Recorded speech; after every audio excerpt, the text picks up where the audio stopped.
മതരാഷ്ട്രമാക്കാൻ ലക്ഷ്യമിട്ടുള്ള പൗരത്വ ഭേദഗതി നിയമം റദ്ദാക്കുമെന്ന് പറയാനോ CAA കുറിച്ച് തെരഞ്ഞെടുപ്പിൽ ചർച്ച ചെയ്യാനോ പോലും തയ്യാറാകാതെ ഒളിച്ചോടുകയാണ് കോൺഗ്രസ്. പൗരത്വത്തിന് മതം മാനദണ്ഡമാക്കി വിഭജനം ലക്ഷ്യമിട്ടാണ് മോദി സർക്കാർ ഈ നിയമം കൊണ്ടുവന്നതെന്ന് കോൺഗ്രസിന് അറിയാത്തതല്ല. CPIM ഇക്കാര്യത്തിൽ തുടക്കം മുതൽ നിലപാട് വ്യക്തമാക്കിയതാണ്. നടപ്പാക്കില്ലെന്ന് കേരളവും കേരള സർക്കാരും പറഞ്ഞു. ഈ തെരഞ്ഞെടുപ്പിലെ പ്രകടന പത്രികയിലും ഈ നിയമം റദ്ദാക്കുമെന്നാണ് CPIM പ്രഖ്യാപിച്ചത്.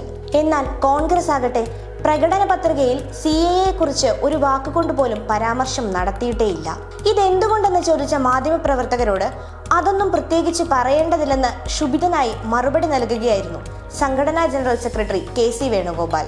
മുൻപ് AICC പ്രസിഡന്റ് മല്ലികാർജുൻ ഖാർഗെയും ചോദ്യങ്ങളിൽ നിന്ന് ഒളിച്ചോടുകയായിരുന്നു.